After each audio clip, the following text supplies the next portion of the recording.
Welcome back to the Slate Show for the 1009 Network.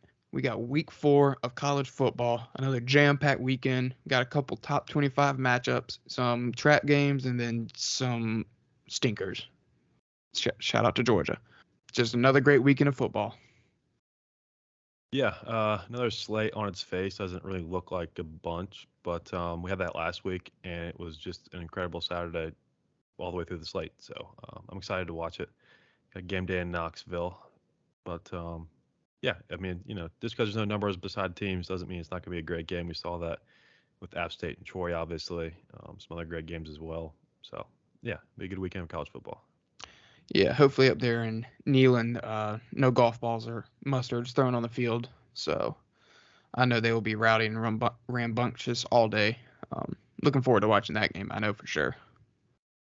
Yeah, that's looking like the crown jewel of the 3:30 slate. Yeah, and we got ranked matchups really all throughout the slate. At least three, but they're pretty spread out, thankfully. So we'll get one in each window, and I think all three will be really good games. Yeah. Yep, like we said, there's trap games here and there. I guess you would say that USC Oregon State's looking pretty good. I mean, you got it on the list. Texas Tech trap game. Yeah, it's Yeah, Hudson Card. They're on the road. You never know. yeah, We've seen some crazy games in the history of that rivalry, so I don't think they're on upset alert necessarily. They are laying 6.5 points, so it's inside that what if number. But yeah, I personally don't think that that's going to be. That's more like a what we've seen from USC the past 2 weeks. Some strange numbers with Stanford and Fresno State, and they ended up cruising in both of yeah, those circumstances. So I don't know if it'll be a blowout, but I'd be pretty surprised if that game is closer than that number of 6.5. yeah. Have they announced the guest picker for Florida Tennessee yet?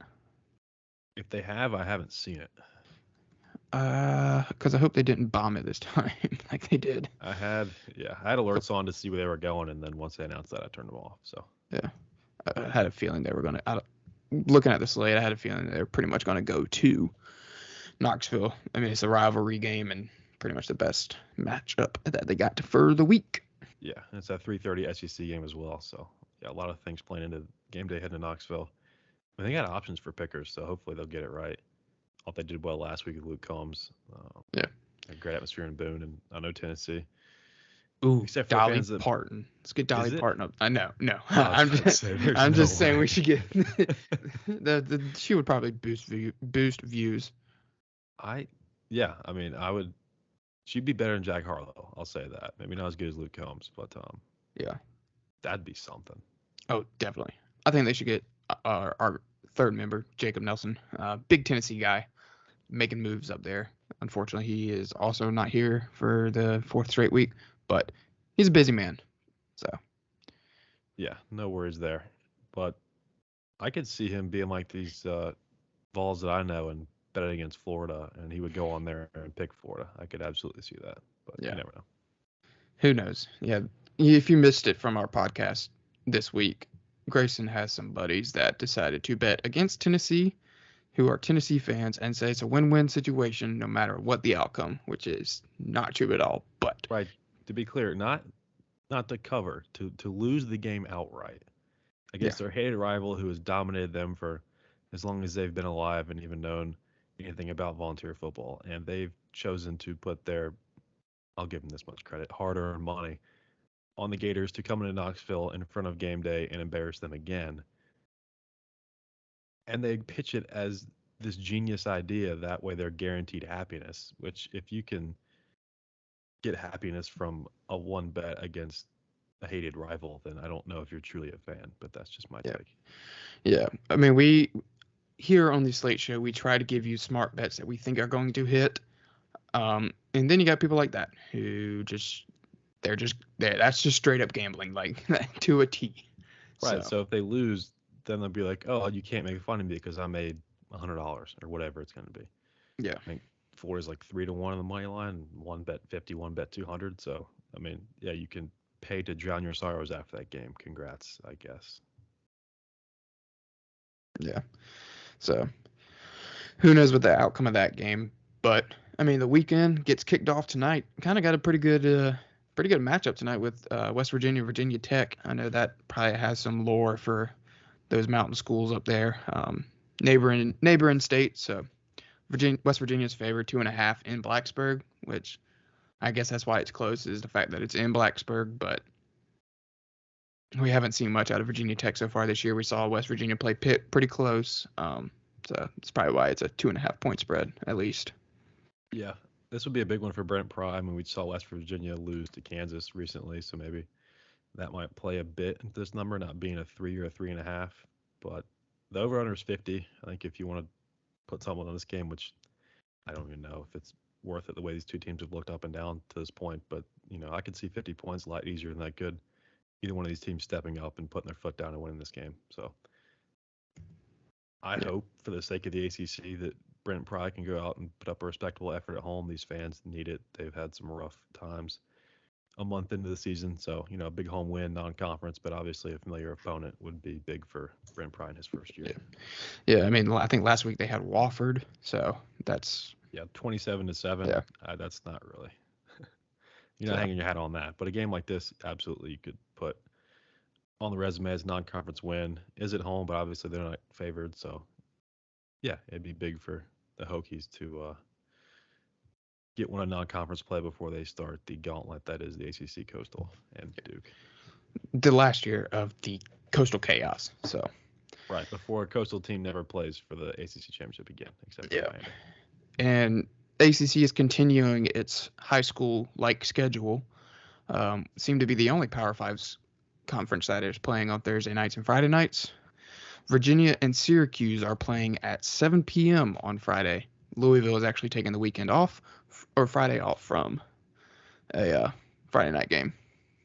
Yeah, after back-to-back weeks of Louisville, we will see a different ACC team. In the conference matchup, it's Virginia going to Syracuse. I think Syracuse, we can say they escaped last week. That Purdue game was ridiculous. That was back and forth. One of the crazier, I think, endings of the weekend, save the Hail Mary and boom. Yeah, I don't think we call that an ugly win or a pretty loss. That was just a dogfight. So you can't really characterize that one. No, you burn that tape, especially the defenses. Yeah. A lot of points late there. But, credit to Syracuse. They did find a way. These miracle games, it does take a lot to come out of those with a win, and they did it. So here they are as almost a 10-point favorite against Virginia. That seems a bit high. I know it's the Carrier Dome, but I don't know about that. Yeah. We need more effort out of Sean Tucker. I need to see a lot better out of him. His tweet this weekend was very depressing because he did not perform well, but his team really fought hard. I need more out of you, Sean. Come on now. Yeah, the post-game tweet was about as subdued as that offense was for large parts of that game, so hopefully it can open it up and we'll get some more electric tweets from Sean Tucker post-game. Yeah, but seriously, for him to have 42 yards and 2 receptions for 23 yards, for him, that is a bad weekend. And they still won. If you look at that slash line, you think, okay, they lost by 10 points. But no, to their credit, they protected home field, maybe not defensively late, but they did come out of it with a win. So, yeah, which is what you like to see out of some of these smaller ACC schools, not smaller ACC schools, but less competitive some years. I mean, we mentioned there's 7 3-0 ACC teams. They're stepping up to the plate. I mean, one of them plays Sunday along with us, or Saturday at noon. Duke and Kansas. It's going to be an interesting battle. Clemson's undefeated. Wake Forest is undefeated.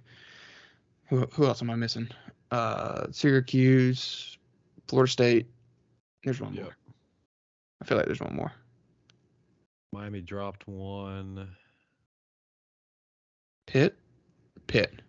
No, they lost to Tennessee. It'll come to us at some point, but you like to see teams stepping up, and NC State. Yep, that's it. So, North Carolina. Oh yeah, there's 7. Yeah, there's a lot. So, suck it. ACC is not a cupcake conference. We're competitive this year. We win games. Not pretty, but we win. We'll come back to this a month from now, hopefully. I have to take that back. But like you got on here. I don't see much. There will probably be some upsets lower, but nothing in the top 5, really, unless Wisconsin plays Ohio State well. Maryland might keep it close with Michigan. Yeah, so I mean, the top 4. Yeah, the top 4 all at home this weekend.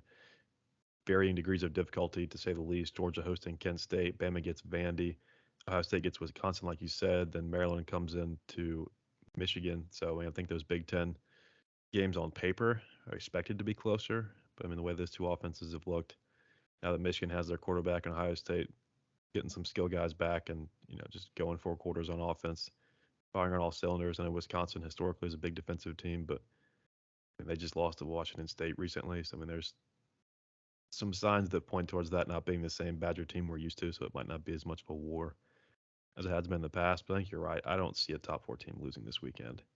Now, Clemson being number 5 and going to Wake Forest, that's certainly the biggest chance out of these top 5 schools. But then you go look, like you said, a little bit lower, 6 to 10, in games we'll get to that certainly have a little bit more upset potential, even more so than Clemson, I would say. Yeah.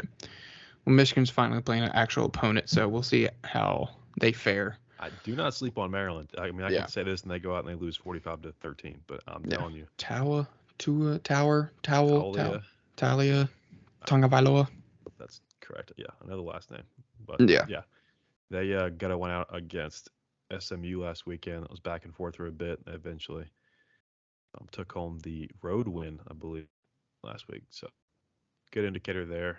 That Maryland team getting some buzz preseason, and this is certainly going to be a big test as they bring their 3-0 record to the Big House.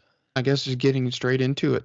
Starting at noon, our first true road game of the season for Clemson. I wouldn't count traveling to Atlanta to play in Mercedes-Benz when Georgia Tech has to limit the number of tickets because they can't sell them. But first true road game, we're going up to Winston-Salem to take on the Demon Deacons of Wake Forest. We're currently a 7.5-point favorite, which I saw a poll on Twitter today from a friend of mine who is a Wake Forest fan. Shout out to Bobby.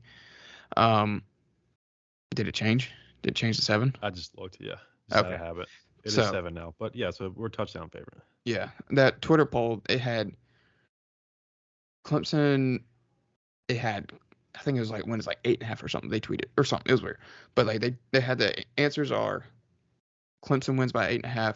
Clemson wins by 7 or over 8.5. Clemson loses or wins by under 7.5, and then Wake Forest wins straight up. Like 50, it was like 40, 40, and 20 or something like that. And most people think that either Clemson's going to blow them out or Wake Forest is just going to straight up win. Like it's not going to be a close, but I could also see a close game in this too. So. Yeah, I mean, if you think about it like this, the longer we leave Sam Hartman a chance to come back and beat us, then that's going to be more of an issue as we get into later quarters. We haven't exactly destroyed a week early schedule. I mean, we've come out of it with wins by 20 points at least in all 3, I believe, just off the top of my head. Which, things are going good when you're complaining about like a plus 80-point differential through 3 weeks. But, with the success this program's had, especially in the last, call it decade, expectations remain high.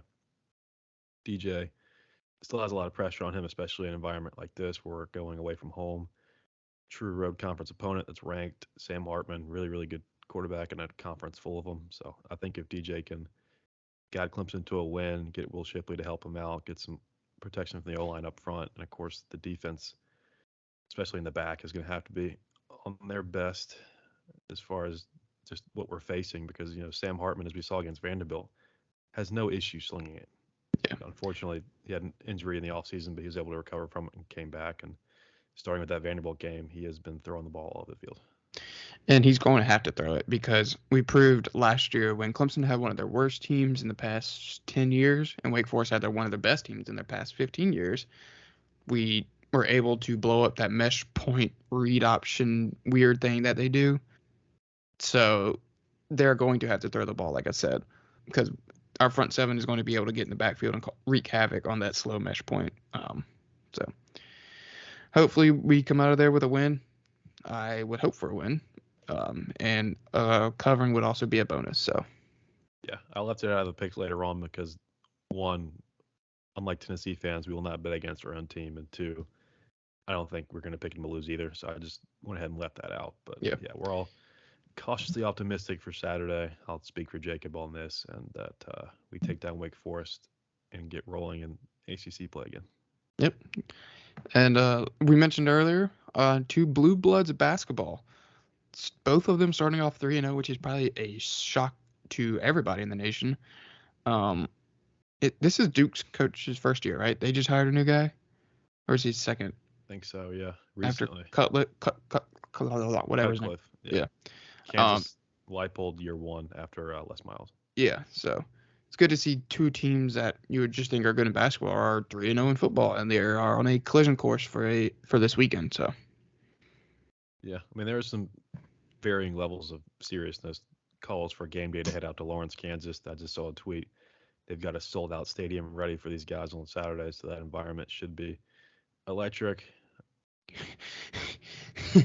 Kansas Duke electric in football. That sentence just doesn't. Yeah, that's it doesn't usually roll true for inside sports, but yeah, here we are on a football Saturday, and I mean, yeah, I think that obviously what Lance Leipold's done, winning at West Virginia, at Houston last week, is pretty special. Not expected to win either of those games. I think they were catching 2 TDs last week and won 38-20. I mean, this team can score. I mean, we saw their ability to stun teams last year, beating Texas for the first road conference win, and it was like 50, 60 in a row, something like that. So showing that road warrior trade off again this year. And now back home in front of a solid home crowd, I think that they can handle Duke. Yeah, that'll be an interesting game to have on the smaller TV if you have multiple TVs. So. Oh yeah. Not like there's not anything really crazy going on at noon outside of Clemson awake, but the slate starts to heat up around 3:30. Obviously, you got Florida and Tennessee being the primetime game for SEC on CBS, following game day at in the morning. That's going to be a good game. Hopefully, Florida can figure something out after their very disappointing 2 weekends after coming out the first weekend and putting it to a playoff hopeful Utah team. So you need to see AR-15 get back to that form. If we see the Utah version of Anthony Richardson and this team, and just avoiding the stupid mistakes we've seen committed on both sides of the ball throughout the position groups, I would say Florida has a very good chance of winning this game outright. Now, as much as that might delight the Tennessee fans that bet on them, 2 out of 3 weeks, Richardson has been the furthest thing from what we saw in that opening game. So it's really going to depend on him, because if he's at his best, he's the best player on the field. I know Hooker's great, but what we saw from him against Florida, if he can replicate that in any fashion and they avoid shooting themselves in the foot elsewhere, then I think we're in for a much closer game than this 10-point spread. This is one of Tennessee's bigger tests so far this year. I mean, I guess you can say Pitt, but they also lost Slovis throughout that game. So, and they were still in a dogfight. So definitely going to be an interesting one to pay attention to for this week. You want to see Trevor Etienne also challenge his inner Etienne. So I guess you can say it that way. Yeah, that works.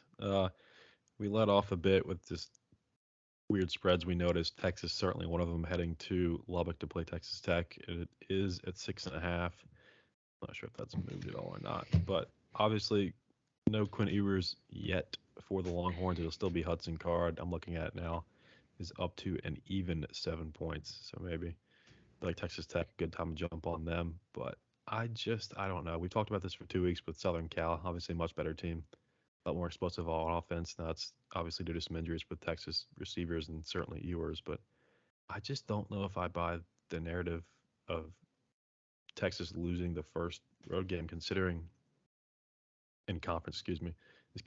what they were able to do against an Alabama team that, coming in as 20-point favorites, expected to roll them by certainly more than 20, a lot of people thought.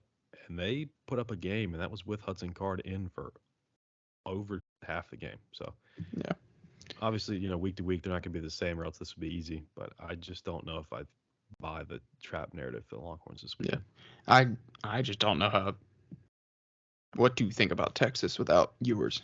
I don't think anybody does. So definitely see where you're coming from with that trap game. Texas Tech played pretty. Who they had last week? NC State. Yeah, and they held their own. It was a respectable effort in Raleigh. So it doesn't help when you had a guy get carted off the field with a serious leg injury. But speaking of NC State, we go to one of their rivals with Notre Dame coming into town to Chapel Hill. One of second big road test for Marcus Freeman. who I would say is another. Every game for him is really a must-win. Unfortunately. Yeah, I mean, a third loss in September, you stop thinking about all these big New Year's Six plans. You start thinking about making a bowl at all because they're non-conference slate. I guess it's all technically non-conference, but they do play Clemson later on. They've got some challenging opponents out west as well coming up. So this does not get much easier than freshman Drake May and the Tar Heels, even in North Carolina. So, Yeah. I mean, yeah, must win. I think it's less so than last week. You can't lose to Cal Oh, at home, definitely. and Yeah. they didn't for lack of trying. So I think 7-point win last week, something to build off of. I guess relative to the other results, you take that. So Yeah. I don't That know. That's going to be a tough one. that This defense is going to have to come to play. absolutely. I mean, this is a 3-0 North Carolina team. Maybe not the most strenuous of opponents. We saw that just insane ending against App State. They give up 40 points in 12 minutes. Now, Notre Dame without Buchner is not going to put up that kind of offense in 4 quarters, let alone less than one. So, Yeah. would not expect a shootout. If you want points, I would definitely look elsewhere on this 3:30 slate. But yeah, that's going to be a tough one. I think UNC's getting Josh Downs back, so Oh, well, maybe on one yeah. side of the ball. So that might play into some people on this pod's picks later on. So you'll hear more about that when we get into our bets. Coming into a team that needs to have a bounce back weekend, Minnesota is traveling to Lanning. Lanning? Is it? They're in Lanning, aren't they? Michigan State? East Lansing, yeah. East Lansing. I saw a video of Antonio Brown kicking Spencer Lanning, and that's the first thing that went in my head because I knew it was whatever. To the point, Minnesota's coming to Michigan State. Michigan State's coming off a very disappointing showing out in Washington. Michael Penix was just whipping his Penix around. Yeah. So shout out to RG3, whatever he said at that broadcast. Yeah, he gets it a clip or two at every game he calls. So that's a bad Maffa, as he called Phil Maffa that one time. So, but yeah, Minnesota's favorite -3, but that is also they're out with one. They don't have one of their best wide receivers, Chris Autumn Bell. So yeah, I mean he's a 6-year guy. They've had some experience with key injuries on offense in the past with Mo Ibrahim. So tough to see that especially for a 6th-year guy playing his last year of college football. I don't know how long he's out. Maybe season ending. I'm not quite sure. So don't quote me on that, but he will be certainly missing Saturday. I just talking about recency bias a lot to start this year. I mean, Michigan State catching a field goal at home. I realized last week was rough, but that was a pretty hefty week of travel for them. So I mean, maybe I just don't know if they lose back-to-back games, especially now this one in conference. Come back, regroup, refocus, watch some tape. Tucker's going to have to obviously get some things corrected. I don't know if Minnesota is as explosive as Washington, especially without Outman Bell. So that's another tough one. These conference games are close to call for a reason, especially two, I think, solid teams. Certainly not at the top of the Big Ten, but they're not as far as a lot of people may think. So I think it was interesting to see that Michigan State's a home underdog this weekend. Yeah, I agree. Like we said, you need to see Michigan State bounce back. I mean, they were top 11, top 15 teams, and then laid a dud. So definitely need to bounce back this weekend. And on the opposite end of bouncing back, talk about carrying momentum. App State is taking on James Madison in Boone again. So that is going to be an interesting matchup because it's James Madison's first year at the FBS level, and I think they're already 3-0.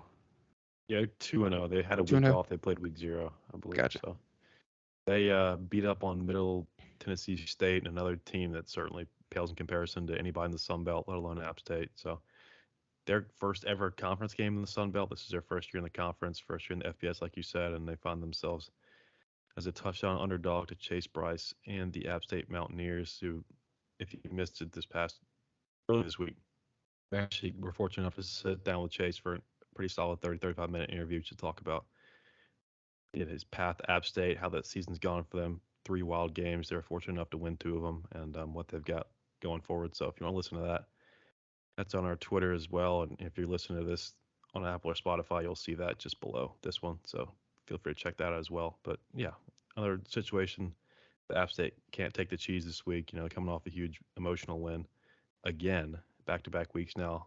The James Madison team, the definition of brand new. They impressed in 2 opening games, but now they're going to really get to the meat of their schedule in this Sun Belt slate. So interesting spot for App State. Unfamiliar opponent. This is, I think, fair to say their biggest FBS game to this point, certainly. So that'll be a good game to watch. I'm definitely going to be paying attention. That is the pod's quarterback, so he's America's quarterback too. Big test. Like you mentioned, in the interview, every Sun Belt game is a test. So he doesn't look over any opponent. So that's definitely going to be a good game. Yeah, so that's about it for the 3:30 slate. We've got a pretty good triple header on the night slate.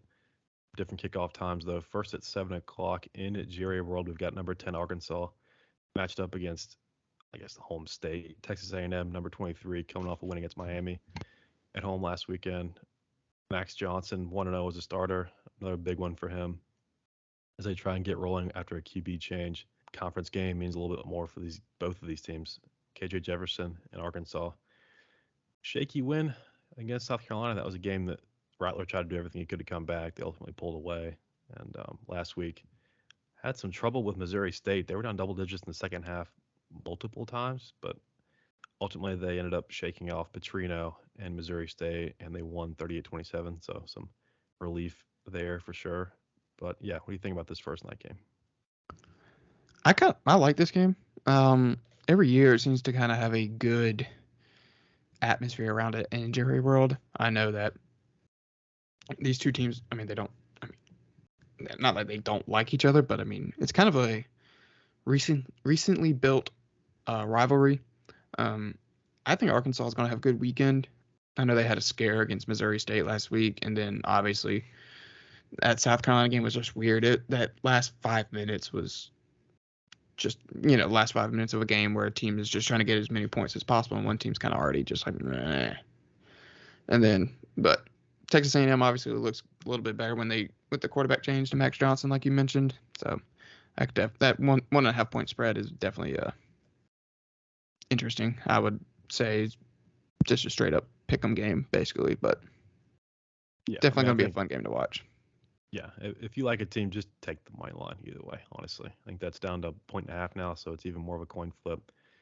6 and 7 also under the lights. We get Oklahoma hosting Kansas State as a 12.5 point favorite, and then we've got Southern Cal, again, another short number on the road. 5.5 points favorites against Oregon State. Who do you think's got a bigger chance of letting one slip in Oklahoma and USC and potentially being our top 10 upset that we've come to expect? That's a tough one because Kansas State didn't play that great last week. Yeah, lost to Tulane. That really that's not a great damper on the Big 12 definitely not playing chances. Great.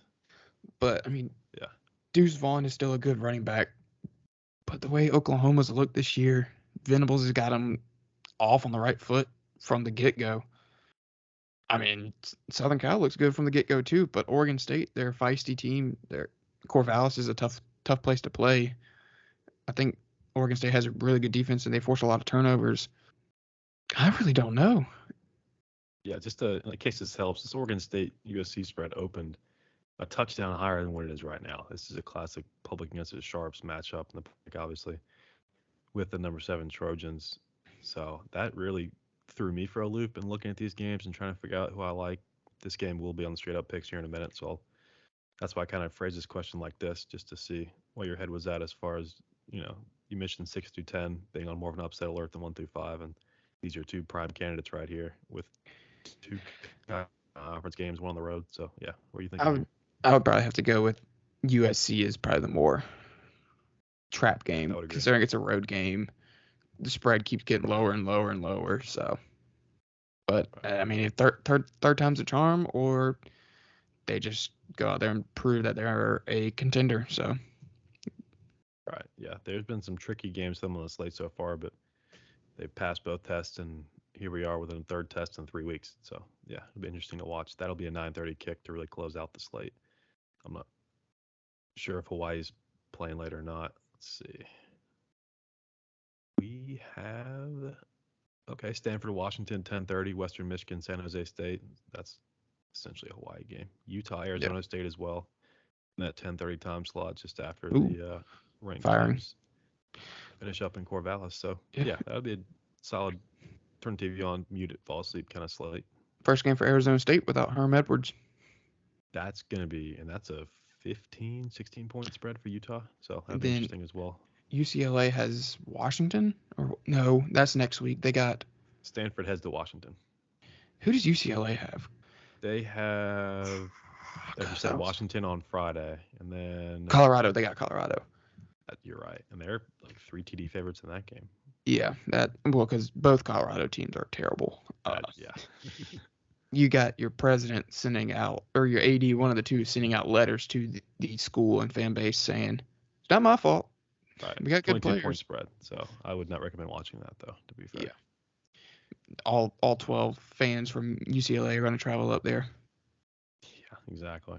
But yes, that's the slate. And jumping right into our straight up picks, game day style. First one of five I have circled it. Only one at noon. Duke, Kansas. The Battle of the Blue Bloods, like we were talking about earlier. I hate them in basketball. I have nothing against Kansas in basketball, but I want to see an ACC team go get another road win. So I'm going with the Blue Devils. I wouldn't mind seeing the ACC get a good road win, especially if the Hokies falter tonight at home. But I'm going to take Lance Leipold and the Kansas Jayhawks. I think they've got something really special going on there. Like I mentioned earlier, sellout home crowd. That's very rare for outside sports at Kansas. So I think even if they do come out a bit flat, the crowd gets back into it and gets their spirits lifted and gets them rolling. So I'm going to take Kansas. I'm creating some variability, like we mentioned every week, with the first pick. So Yeah, that's big. And then Jacob sent us his picks, thankfully, and he's also with the Jayhawks to win outright at noon on Saturday. good call. I totally forgot about his picks. That's fun. Here in spirit. Next up, you could probably guess his pick for this one. We've got number 20, Florida, heading to Knoxville, facing number 11, Tennessee, in a crowd that will certainly make some noise on game day, and I would certainly expect them to make some more noise at kickoff at 3:30. Who you got there? I got Tennessee. Past couple of weeks from Florida, we have seen not much at all, and Tennessee has done nothing but kind of just pretty much be consistent. So I'm going with the Vols, the ugly orange. Yeah. Like our third member of the show, Jacob, I will also be on the Volunteers. This marks now 3 times we've been unanimous in a Florida game, and the previous 2 times we were wrong. So Third time's a maybe, charm. maybe some bad news for the Vols, unless you're the Vols that bet against them, in which case Yeah. I don't know how to tell you how to feel. But Yeah. third game, NFL Stadium, 2 ranked college teams. Number 10 Arkansas heading to number 23 Texas A&M. Who you like in that one? Since it's not a true home game, I'm going with Arkansas.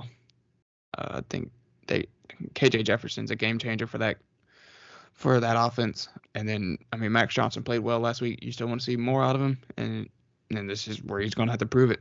Another top 10 matchup or top 25 matchup. So I got Arkansas. Yeah, Jacob's with you, back in KJ and the Razorbacks. I'm going to be on the other side. I'm going to take the Aggies in their home state. It's not a true home game, but I do think Max Johnson can get it done again. It might be ugly like last week. They won 17-9 over Miami, so I think they can really start to shift momentum. New quarterback, maybe the locker room responding differently to that, and they'll get a win as a 1 point favorite. So Fourth yeah, game on the slate, we mentioned huge one for Marcus Freeman. They're on the road. It's not a conference game, but they're might as well be in the ACC. So they head to Chapel Hill to face North Carolina. Who you think comes out of that one? I don't necessarily consider Chapel Hill a hostile environment, No. but Notre Dame, they just haven't done anything yet. They struggle against Cal. They lost to Marshall. They held Ohio State, but that you could chalk that up to the first week of the season. UNC has a great offense. They fling the ball around. Josh Downs is healthy. Their defense is questionable, and I think they're coming off a bye week, so I'm going with UNC.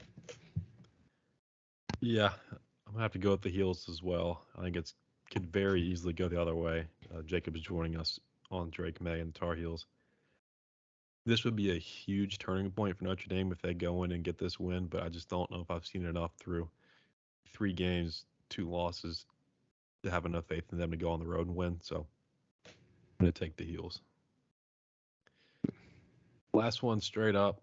We've got the Trojans heading to Corvallis against Oregon State. We mentioned how weird the line looks and what the dynamics have been with the spread throughout the week. But yeah, USC now laying 5.5.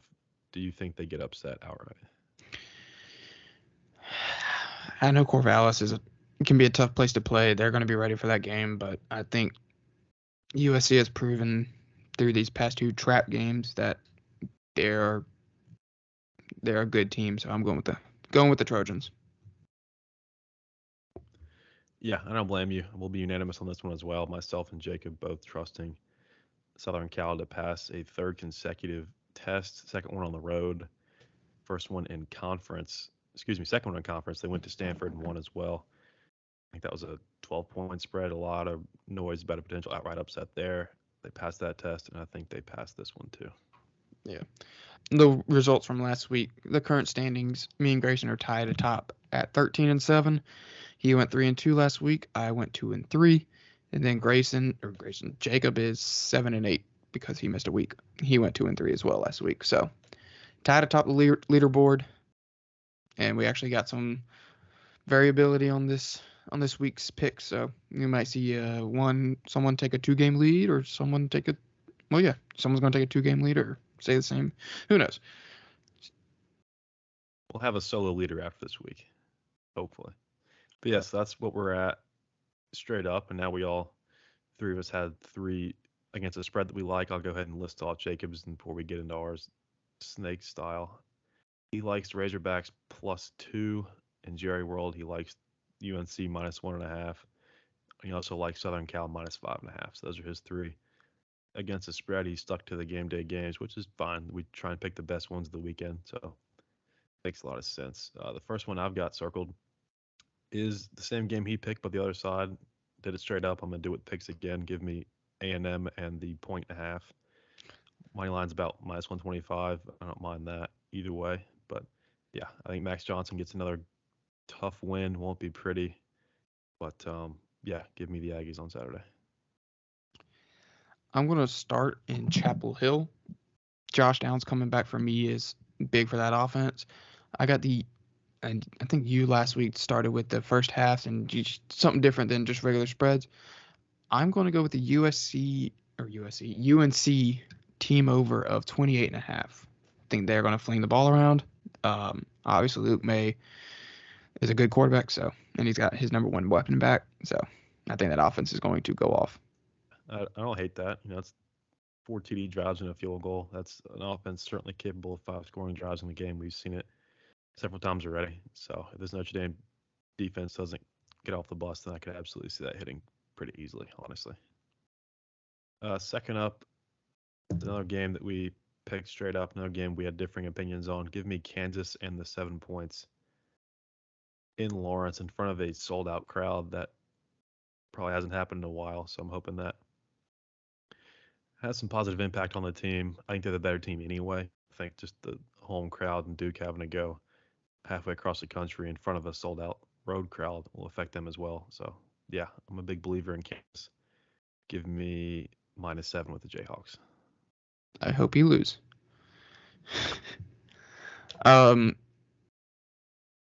Jacob, did we go through all of his? We went through all of his, didn't we?